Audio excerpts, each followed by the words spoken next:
Horror कहानियाँ TV. कंचन rudali part 2। आ गई मेरी बेटी अब मेरे पास। ये कहती हुई अब तक रोती छाती पीटती कंचन जोर जोर से हंसने लग जाती है। मुखाग्नि मैं दूंगी, मैं एक रुदाली आज हंसेगी। और तुम सब रोओगे। कंचन वहीं पड़ी निशा की लाश के ऊपर से ईंट को हटाती है और निशा की अर्थी को जला देती है। बिना किसी सही रस्म के निशा का शरीर राख में मिल जाता है। प्रेमनाथ और ठकुराइन बेसुध होकर सब कुछ देख कर भी पर अपने दिल और दिमाग पर लगे सदमे के कारण कुछ भी समझ नहीं पा रहे थे। जलती चिता को छोड़ कंचन उठकर हवेली से बाहर चल देती है। बाहर की ओर निकलती रुदाली फिर एक बार पलटती है और ठकुराइन को देखती हुई कहती है, चलती हो ठकुराइन, जल्दी ही लौटूंगी।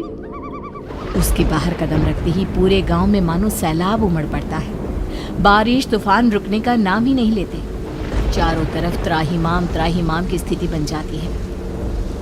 इतनी गर्मी के मौसम में ऐसी बारिश, इसकी हर बूंद ऐसी है मानो किसी अपने के गम में फूट फूट कर रो रही हो। हाँ, तुम सही कहती हो रंभा। और ये सब हुआ भी छोटी ठकुराइन की मौत के बाद। क्या कारण हो सकता है इन सब का? अरे हम सब कब तक घरों में छिप कर बैठे रहेंगे हैं? अरे खेत की फसलें बर्बाद हो रही है सो अलग, ठाकुर साहब को ही जवाब देना होगा कि ये सब क्या है। परेशान होकर सभी गांव वाले तूफानी बारिश में ठाकुर साहब के घर पहुंचते हैं, जहां वो लोग देखते हैं कि ठाकुर साहब की हालत बहुत नाजुक है। कंचन, ये सब कुछ उसी का किया धरा है ना, जाने क्या करके गई है। जैसे ही उसने हवेली से जाते वक्त कहा जल्द ही लौटती हूँ, तब से इनकी तबीयत बिगड़ते ऐसी हो गई है। शहर से कोई डॉक्टर भी आने को राजी नहीं हो रहे। अब कंचन के घर जाना ही एक उपाय दिखता है।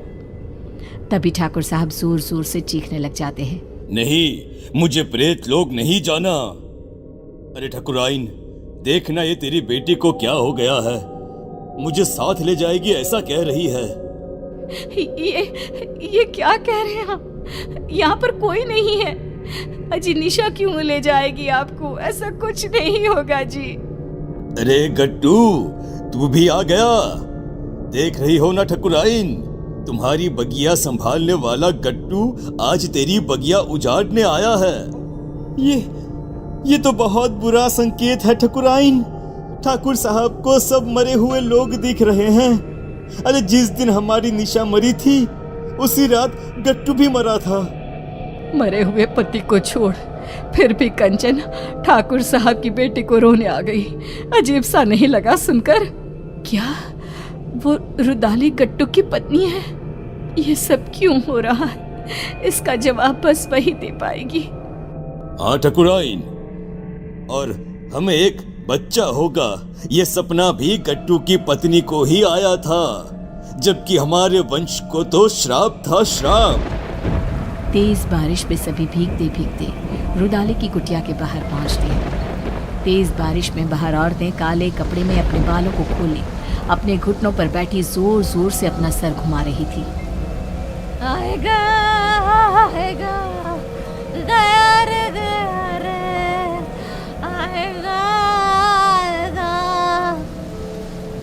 आएगा गया रे, ऐसे कुछ अजीबोगरीब गाना गाती हुई जोर जोर से सर घुमाती वो औरतें बहुत डरावनी लग रही थी। हमें अंदर चलना चाहिए। सभी दरवाजा खटखटाते हैं पर कोई दरवाजा नहीं खोलता। तोड़ दो दरवाजा। हाँ, तोड़ दो दरवाजा। दरवाजा तोड़ दो। दरवाजा तोड़कर सभी अंदर आते हैं। सामने का दृश्य ऐसा भयावना कि कोई अपनी आंखों पर विश्वास नहीं कर पा रहा था। ये क्या? हे भगवान, ये कंचन कौन है? इसके घर से तो प्रेत लोक का रास्ता जाता है। कंचन उठकर आगे बढ़ती है और जाते हुए अंगारों को पार करती एक अजीब से चेहरे के राक्षस के पास पहुंचती है, जिसके हाथ में चाबुक था, जिससे वो रूहों को सजा देता था। पूरा गांव आ गया है मालिक, अब सबकी बलि ले लो। और निशा और मेरे पति को वापस उनके शरीर में भेज दो। दोनों के शरीर को संजो कर रखा है मैंने।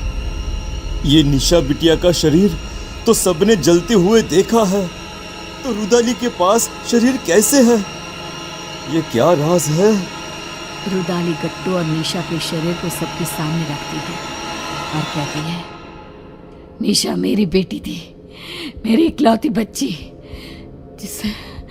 जिसे मेरे पति ने ठाकुर साहब को सौंप दिया था, क्योंकि आप कभी मां नहीं बन सकती थी। बोले ठकुराइन, सच है ना ये? आप लोगों के पैसे के आगे मेरी ममता का गला घोट दिया गया। जिस दिन गट्टू ने मुझे बताया कि मेरी बेटी आपके घर जाने वाली है, मैंने उसी दिन से प्रेत लोक को अपना घर बना लिया था। पर मैं तो मां बनी थी, मेरे शरीर में सभी लक्षण थे, ये कैसे हो सकता है? आपको एक दवाई दी जाती थी जिसके कारण आपका शरीर एक गर्भवती औरत की तरह बदलने लगा, और फिर मैंने आपके गर्भ में डाल दिया प्रेत का अंश, वो अंश जो मेरी बेटी को मुझे वापस पाने में मदद करता। पर तुम्हारे वंशहीन होने के श्राप ने उस गर्भ का नाश कर दिया। निशा तुम्हें सौंप दी गई, उसने मेरी कोख में ही सब तंत्र मंत्र सीख लिए थे, इसलिए उसे वही चीजें अपनी ओर खींचने लगी। अमावस के दिन उसकी वही शक्तियां उस पर हावी हो गई और वो चली गई सब कुछ छोड़कर। पर मैं उसे कैसे जाने देती? उसकी आत्मा को प्रेत लोक से उसके पिता ने बचा लिया और उसकी आत्मा उसके शरीर में आ गई। पर प्रेत सरकार बहुत क्रोधित हुई, इसीलिए आप सबकी आंखों में धूल झोंक कर मैंने एक पुतले को जलाया, ना कि मेरी बेटी को। अब उसी सरकार की मदद से मैं फिर से अपनी बेटी और पति को पालूंगी और उसके बदले ये पूरा गांव ने सौंप दूंगी। भागो भागो यहाँ से, भागो भागो भागो यहाँ से। हमें भी शरीर दिलवा देना कंचन, इन सब का शरीर तो है ही। हमें भी शरीर दिलवा देना कंचन, इन सब का शरीर तो है ही। आज कितने ही साल बीत गए, गांव अब आत्मा और प्रेतों के नाम से जाना जाता है। इतने मुर्दों में रह गई है जिंदा तो बस कंचन।